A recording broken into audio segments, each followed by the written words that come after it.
Welcome to Winning from Trichotillomania, a podcast inspiration series that is proudly offered to you by Getting Better. Have you ever wondered or thought of the act of pulling out hair as, well, maybe just a little strange? Because how can it be that you do something that you no longer want to do?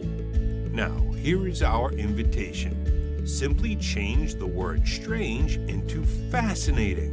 It's just one word, but it may open the door to new learnings and understandings that can help you change your life and take it to a whole new level. And now, here is your host for this show and the founder of treatmentfortrichotillomania.com, Rick Von Bosteler.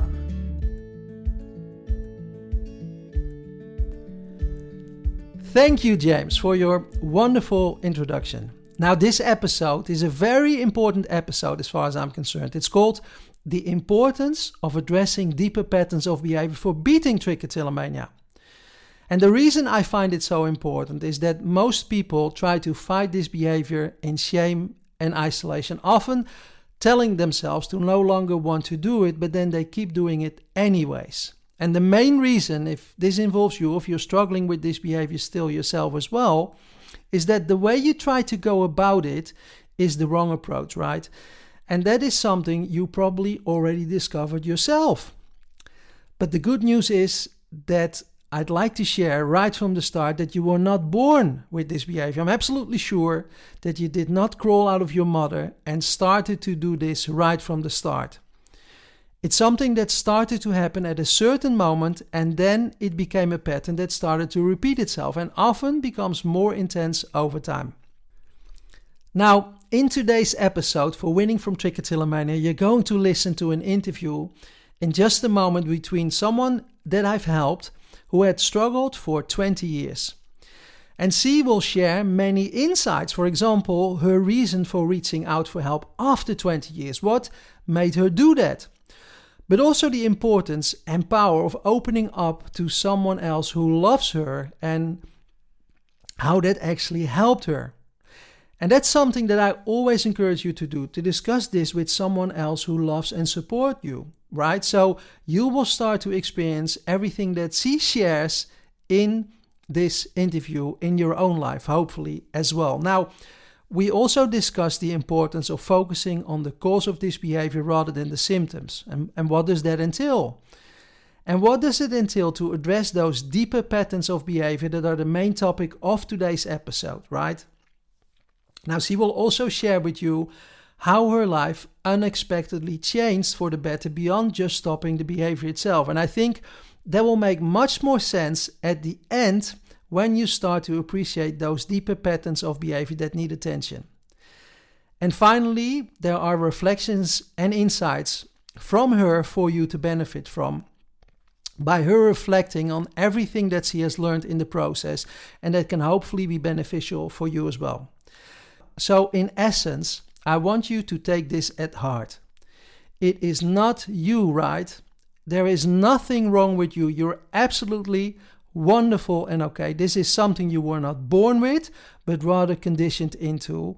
And this is something that you can learn to take back control from with the right approach, as you will hear in just a moment. But it's very important that you need to learn to address the deeper patterns in your behavior for beating trichotillomania.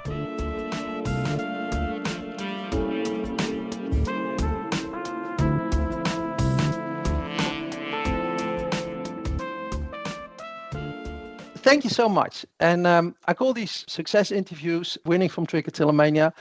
And I know from experience, and this maybe was true for you as well, that a lot of people are often fighting this in isolation and shame, right? And I know through the years that it's always very helpful for others who are still struggling to hear from others how such a process is and if you can actually overcome this behavior, right? Now, you've gone through that process. Can I ask you, how was your behavior before you reached out? Right. So how intense did you pull? And what was the reason for reaching out? What helped you to commit to that? Which is always very personal, right? Yeah. So I probably started pulling like in my early teenage years. And by the time I reached out, I was 30, I was just about to turn 36. So a long period of time, probably every day. There might have been a day where maybe I didn't do that in that time, but yeah, probably a daily habit that would have occurred probably three to four times a day. It would depend. Sometimes it would be less intense, sometimes it would be more intense. I guess depending on the circumstance, it was definitely kind of linked to stress, or if I found something that I had to think quite hard to work through, like a problem that I found intense to solve, it would kind of create this frustration, I suppose, and that's how it would translate, is in that behavior. So that's kind of how it was presenting itself for me. But I would also do that behavior like absent-mindedly as well, like when I was relaxed, without really knowing I was doing it. So it was really hard to pinpoint exactly what was leading me to do it. I just couldn't work it out, and therefore it felt like really hard to overcome. I hadn't told anyone about it, and I tried various different things. I had gone to a GP, which proved a bit of a dead end, and I tried like various self-help things like books, but nothing seemed to work. And then I heard a podcast, I think, of someone talking to you about it, or you interviewing them, and how they had success. And then, like I'm interviewing you now. Probably, yeah. Right. So let me ask you, did that help? Hear that from someone else? Yes, definitely. Yeah, because it was comforting to know. I had known when I was growing up. I didn't know so much how wide, like that, there would be other people suffering from it, because it is kind of like a shameful or an embarrassing habit. You don't speak to people about it, but also other people aren't really talking about it. But as I grew up, and obviously the internet, I'd researched it, so I had known other people did suffer from it. But hearing someone who had suffered from it, had overcome it, was something I hadn't really come across. So that was a key driver for reaching out to you, I think. Hearing that, but what was the driver besides hearing that from me for yourself for reaching out? If I reflect on my own life, there have been instances where I wanted something and I instantly went for it. Not to say that it was a success overnight, but I progressed and I kept focusing on it and made it work. And there were also times, actually, before I established my own coaching practice and resigned from employment, so I became self-employed. That was something that I had in my mind for many years, actually 10 in total, right? So if I use an analogy as an airplane, it took me 10 years to get liftoff, right? And in other instances, I made it happen very quickly. And it's often something where we commit, right, to ourselves, that we say, I'm going for it, right? Or I'm going to stop this, right? Or I'm going to change this, which is always personal. Do you recognize that as well? Yeah.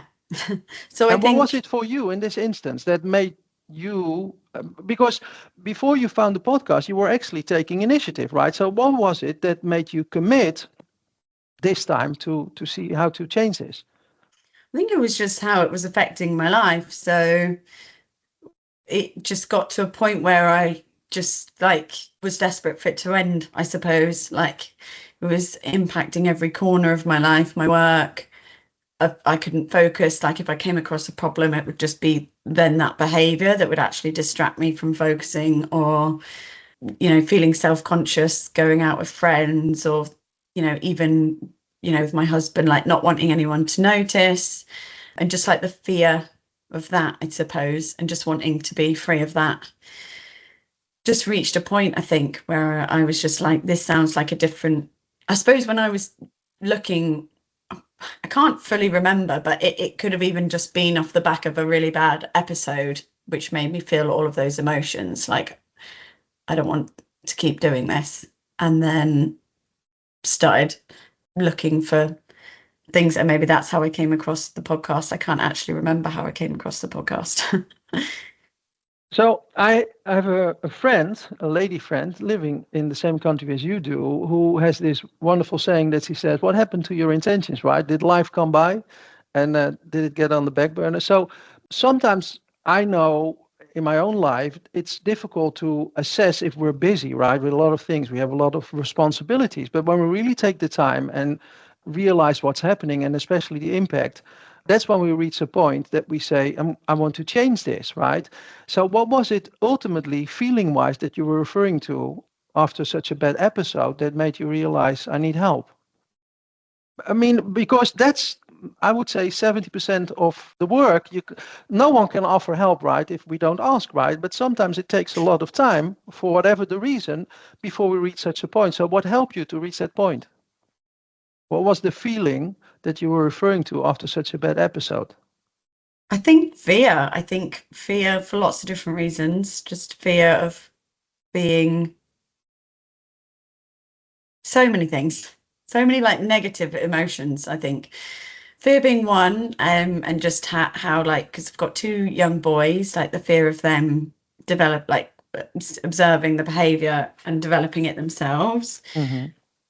I think the fear of other people noticing or thinking perhaps I was weird, or it's strange behavior. Yeah,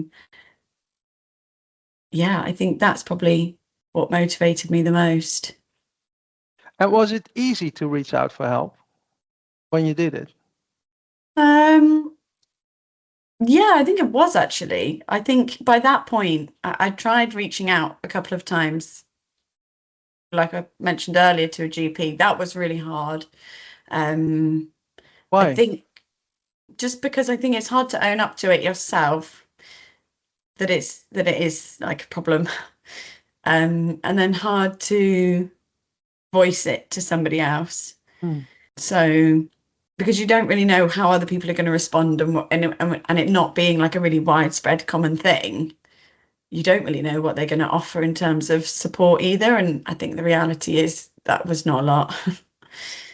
And like public health systems aren't that well supported for something like that, I don't think. And what made you push through anyways?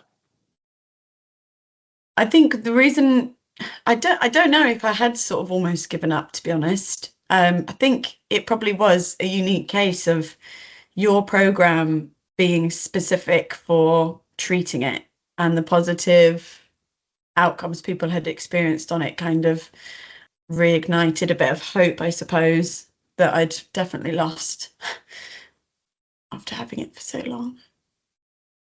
To me, we're all growth in becoming, right? Every human being. And I know my parents have both passed away, but there was a point when I really needed help financially. And I felt so much shame to reach out at that stage in my life to my father that tears were running over my cheeks, right? Out of my eyes. And I asked him for help, and I started to repeat myself, and he had already answered it, because I was actually fighting myself. And it's that what I mean, that it takes courage, right? And it also takes a leap of faith at times, right? When we don't know how to do it. And often, to me, it was the desire, right? The desire, what I was longing for, what that would help me with. Was that true for you as well? Yeah, definitely the shame. It was a barrier. But yeah, the longing for being able to break free from it, definitely. Right. Sorry. So, no, it's. I think emotions are the most wonderful thing that can happen to all of us, right? And I've shed tears from happiness and sadness, right? When our son was born, you refer to your boys. So, are you glad you did, first and foremost, for yourself and for the boys and everyone involved, right? Are you glad you reached out? Yeah, obviously, 100% and more. And how was that once you reached out? How was the experience? And you can say anything you want, right? I'm fine. My overwhelming experience of after reaching out to you is just how quickly everything progressed. Because I think in the past, when I'd reached out, like I said about the GP twice, to different GPs, and just nothing really happened. Nothing came of it. So I think the feeling of I was kind of like surprised, I think, that this might actually lead to something or might go somewhere. So it was a positive experience in the end, after overcoming the initial kind of fear or embarrassment of it. So, first off, let me say, I don't I'm not capable of everything, right? But it's my experience that what often happens when people go to anyone, right? There are a lot of people don't understand that behavior themselves, right? And they kind of start to ask why. And then my experience is a lot of people then have to keep a journal, to write down how they Yeah. feel. So the unintendedly that the other person kind of starts to understand what's happening, right? And then the essence is don't do it. And when I started my journey on learning much more about human behavior, I was interested for myself first and foremost, but also working with clients. I discovered that we do a lot of things subconsciously, right, without realizing. You already mentioned that you used to do the behavior at times when you weren't really aware. And it's the same as, I'm now looking at you and you may look at me and we're blinking our eyes and I can call it out and then we become aware. But the process is actually happening kind of automatically without realizing. So we then bring it to our conscious awareness. Same for inhaling and exhaling, right? And so at the core of this behavior, what we discussed and I helped you with is actually the buildup of the longing without realizing it sometimes, right? Subconsciously for having to do the behavior. But a lot of people, as an example, everyone, right, me included, we can sometimes hold ourselves back. We can say, I'm no longer going to do it, and we do it anyways, right? Like, for example, taking candy or anything that, may be a guilty pleasure to eat or drink. Or we can say, I'm going to do it, and we don't, right? And we procrastinate, right? And so a lot of people who struggle with this behavior think that there's something wrong with them. But if I give that as an analogy, that is something that we all do, right? Which in the core is actually quite the same. So how are you doing now, behavior-wise? Yeah, really good. I haven't done that behavior since I first started the course, actually, back in June. So, yeah. Many moons ago. Yeah, it feels like a lifetime ago, which is nice. And I feel more comfortable talking about it to other people, probably because I don't do it, but also how you just described it, like in the program, or how you just described it there, recognizing it's just like a behavior that you've kind of conditioned yourself to do, rather than linking it to kind of those more normal but undesirable behaviors, kind of to help to take away this, like, the personal shame you might place on yourself. So how was the experience going through the programs, and what have you learned in the process about the behavior, about yourself? If you had to explain to someone who still has to go through such a process, how is that? Is it, telling you don't do it, which you probably tried before, which I know is not the answer, right? So Yeah. how has it helped you, and how was that experience? What have you learned in the process? It was a fascinating experience, really. Like, your insights throughout the program on human behavior itself was helpful for the behavior, but just interesting more generally, I think, in terms of like how we learn things, how we develop certain habits, and the process involved with that. But yeah, the exercises involved, I found them like fascinating, really. Like, I think right at the start, at the very beginning, I've never done anything like that before. And just with your encouragement in the course, to just kind of give it 100%, which I think is really important. Because you did, right? I know. Yeah. It was just like a really positive feeling after doing those exercises, which is just quite strange because I don't know where the energy comes from, but it was just fascinating to learn how much is like the power of your mind, I think. If I would explain it in my own words, as humans, we are conditioned in patterns of behavior, right? If I give you an example, there's a certain kind of dog that scares you really extreme, right? The next time you see the dog, without realizing, we can go into that same mood, that same fear that we can then feel. That's probably something that we all recognize because that was a bad experience from before, and that then triggers us to feel that feeling. And depending on how we feel, if we feel disempowered, right, like fear, or whatever the feeling may be, we're not able to play our best game. Whereas if we feel strong or lovable, right, or a wonderful feeling, we can do much better. And then with hindsight, we can often say, hey, if I only did this, right? But then in that moment, we felt disempowered. I sometimes give the analogy, you can go to a swimming pool and you can look to the diving board, right, which is really high, standing at the bottom and say, I can do that, right? And then you go to the stairs and it's really wet and slippery, right? And now you come on top and you look down and it's already different. And then you go to the end of the diving board and you start to, swing a little. And now you look between your feet all the way down to the water. And now your mind sometimes can tell yourself a complete different story than when you were down, right? And then you may feel differently and do differently. But it's changing those patterns that we have been conditioned into, right? At the core that I have helped you with. And I know when I learned it, we sometimes have to do in sessions, right? Where one was the coach or the therapist, the other was the client. And then we had a third position, what we call the meta position, and you would look at it, right? And I know my mind sometimes went when being in the meta position, yeah, right?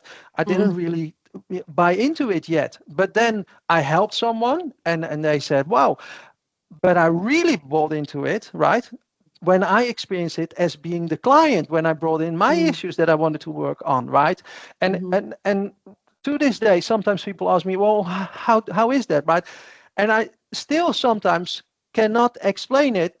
You have to experience it yourself, how to change such patterns through those exercises. And these are exercises that have helped many people, even people that suffered from post-traumatic stress disorders from coming from a war, right? Who were reliving that, men, for example, for 20, 30, 40 years. And it was by others who discovered how to change those patterns, right? That the memory didn't go away, right? But the impact, didn't overwhelm them so much anymore. And so they became free from that, right? It didn't preoccupy their mind anymore. And so it's all of us have these patterns, right? And if they work wonderful, fine, right? But we were not born with them. And then often when we struggle with it, we tell ourselves, don't do it, right? Or others tell us, but sometimes that doesn't really help, right? To change the pattern, especially when it's running at a subconscious level. Yeah. So what approaches had you tried before? You said you reached out to a general practitioner, but so the essence is that I will help anyone. That's what we do, to go to the root cause with these subconscious patterns for these behaviors and a behavior that they were not born with, right, but conditioned into. And then it becomes like a vicious circle, like a repeating pattern that often becomes more extreme as people become older with more responsibilities, because that often may trigger more stress and anxiety, and that plays into the behavior, and it also is created this behavior, this feeling often after doing it, right? So what were the approaches you had tried before, either on your own or through assistance of others, and how were they different to what you experience now? So like, as you mentioned, just tell myself, like, try not to do it, which didn't work. And then that would lead to more frustration, because it would feel like you'd feel like you wouldn't understand why you're doing behavior you didn't want to do, but it would feel like failure, I suppose. Then in books, it was things like you mentioned, like it was trying to get you aware of your own patterns of behavior by writing down when they happened, like what happened at that time, trying to identify triggers, I suppose. And I think just like I did start doing that, but the actual process of that was quite all consuming. It was really hard to fit in alongside just like living a normal life. So I mean, I don't know how successful that would have been if I saw it all the way through to the end, but I didn't. Just because I think also I hadn't told anyone, so I was like, even just the fear of like people finding what I was writing down, I found like was probably shadowing a little bit in terms of me being able to fully invest in that process. And then aside from that, yeah, I think that's mostly it. Just like my own attempts, setting New Year's resolutions that obviously I would never be able to achieve. And I think I had a few different books, but I think they all kind of had the same essence, which was trying to make your own trigger, you're aware of your own triggers. And then, oh yeah, there were some strategies like, like, because it's quite like a fidgety behavior, like fidgeting with other things like a pen, or wearing gloves so that your fingers weren't as grippy. It was very like reactive rather than proactive, I think, in terms of solutions. So yeah, it just never really got close to having any impact. And actually, I think having to write it down all the time made me, I don't know, more aware of it and it wasn't like a nice feeling, I suppose, having to write down that you've done it again. So yeah, maybe another reason why I stopped doing that. So I recently, because people have asked me often, have you suffered from this behavior yourself? And I haven't, right? But I have suffered from compulsive forms of behavior myself as well. And so let me give you, there are more examples I can share, but let me give you one. So I used to wear braces, right, in my mouth to straighten out my teeth. And they were different than young children nowadays use. I know that from our own son. The braces that I had, there was an iron wire that would go on front, in the front of your teeth, right? And there was a transparent plate that would stick on top and in the bottom. And it was all fine. But sometimes when food would go in between that iron plate and the top of my mouth, how do you call that part? Like the roof of your mouth? Yeah, right. Right. So, well, yeah. you know what I mean, right? And Yeah. so food would go in between the top of my mouth, the room of my mouth, and the transparent plate, and that would actually hurt. So in the beginning, I took out those braces with my hands, right? You could do that, and I would rinse them with water so the dirt was gone, the food. But I discovered at one stage that when I would really press my lips really firm against those iron wires, and I will show it to you like this, and a lot of force by opening my mouth and pressing, really hard, I could take out those braces without using my hands. It was kind of a shortcut, really nice, right? Handy. But try it for yourself. You really press really hard. It doesn't look very nice, but try it yourself. Feel how that feels, right? And there's a lot of force on your cheeks. Do you feel that? And what I started to notice after initially starting to do this for a logic reason, right? To take out the braces because there was food in between. I started to do the same behavior because I was actually wanted to feel that feeling when I really pressed my lips and I felt that force in my cheeks, right? And that didn't really make any sense. And then people said, my parents, for starters, stop doing that because it really looks stupid. Like if you do this all the time, right? It became a gesture and it became like the word that I used at the time, like a tic, right? And then me telling myself, others telling myself not to do it. But the pattern was that longing for wanting to have that feeling and then get released by doing it was actually running subconsciously, right? And when I was at the time that I told myself don't do it, it was already too late, right?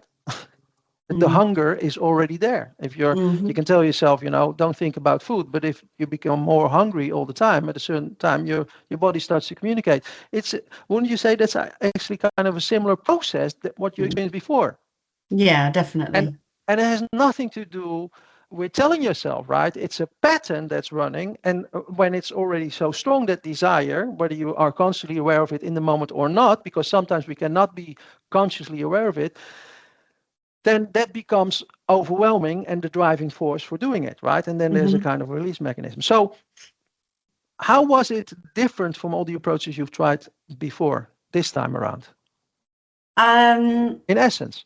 In the essence is it would get to the subconscious parts of the behavior that I think, like you were just explaining, that would be the driver for then that kind of desire or sensation. So I think the others were trying to tackle it, like you said, like when the desire is already there, and then it's really hard, if not impossible, to prevent doing it at that point. Whereas all the activities within your course, kind of got to more the cause rather than I think all the others kind of are addressing the symptom of what's going on rather than the initial, don't know what it would be called, things inside that were your thought connections, patterns that were already well established. It was addressing those rather than addressing the behavior, I suppose. And were they fun to do, the exercises? Yeah. Yeah, I think too, right? But they're just a lot of them you can use in other areas of your life as well, right?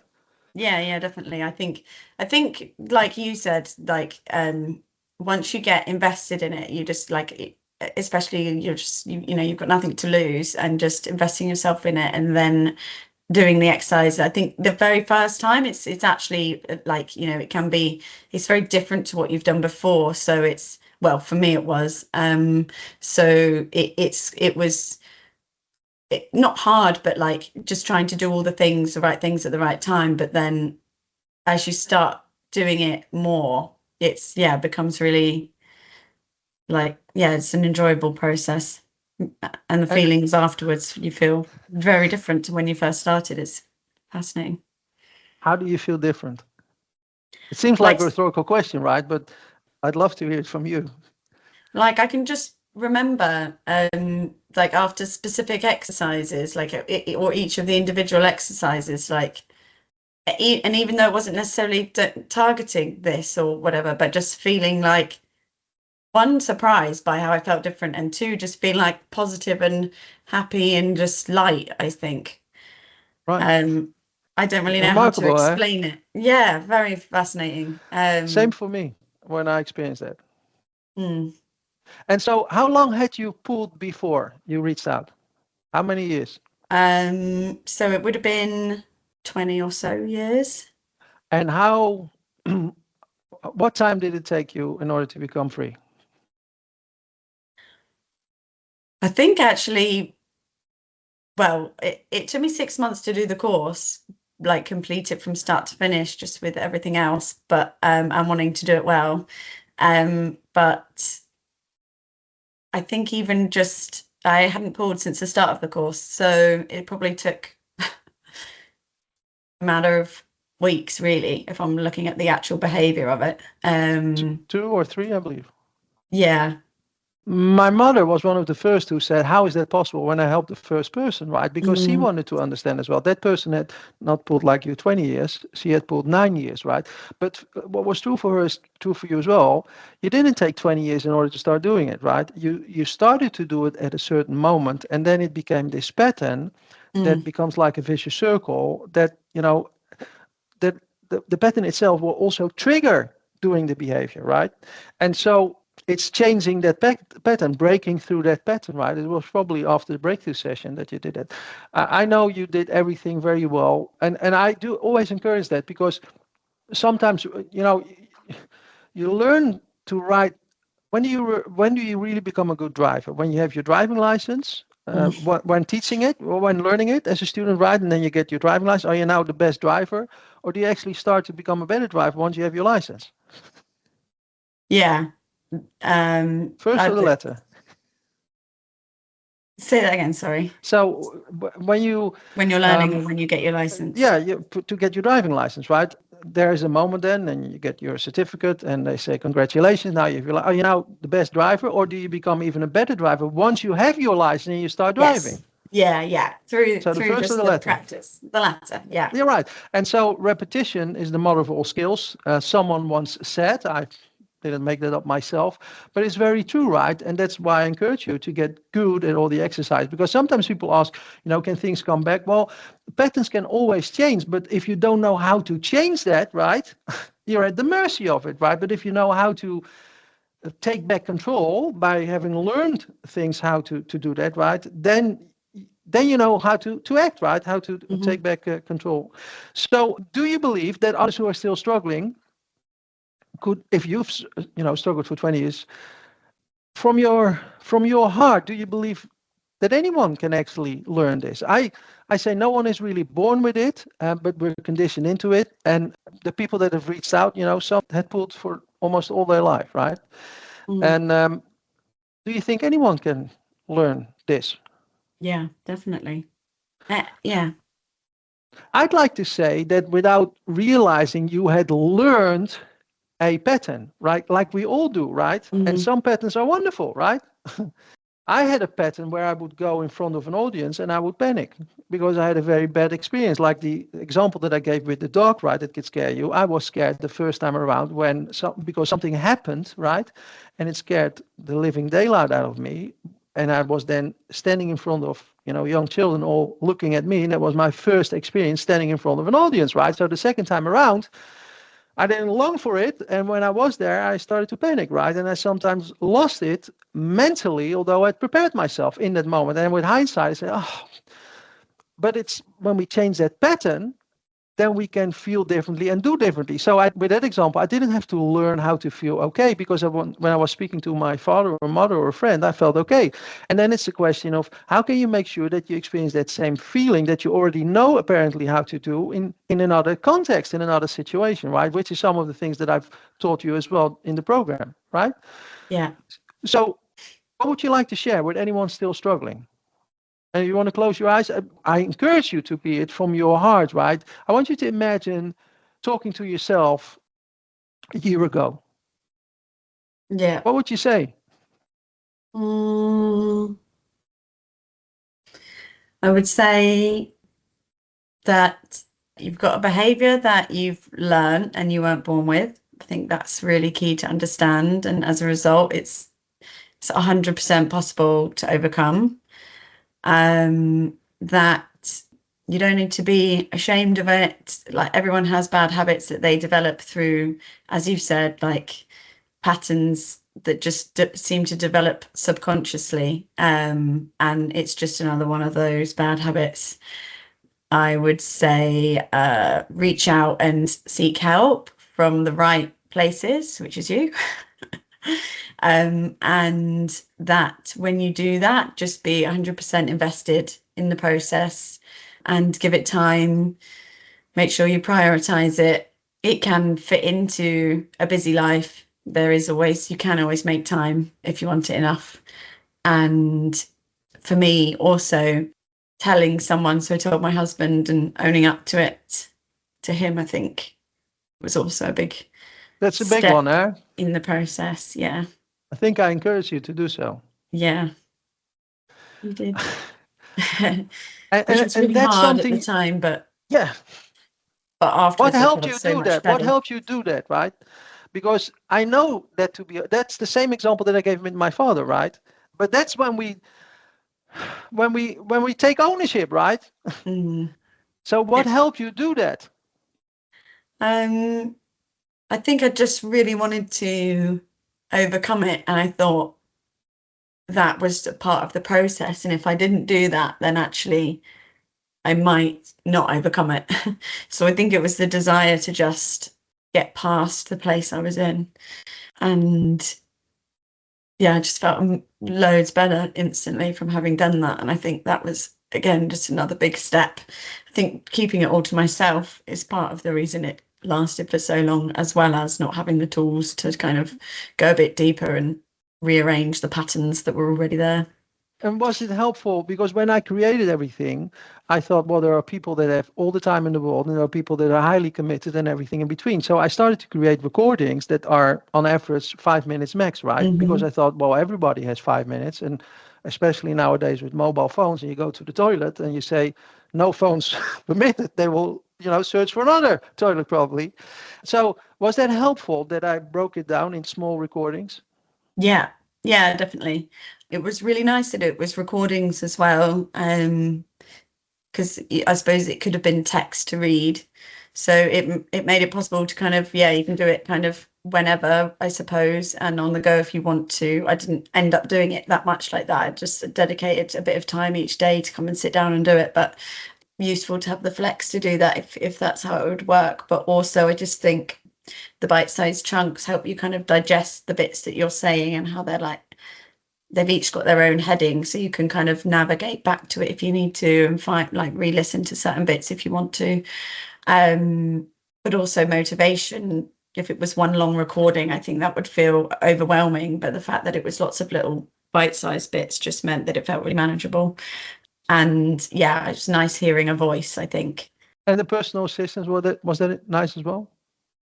Yes, yeah, always really quick responses. And I did have questions throughout, so it's helpful to get responses for those. Now, most importantly, was it worth it? Yeah. Why?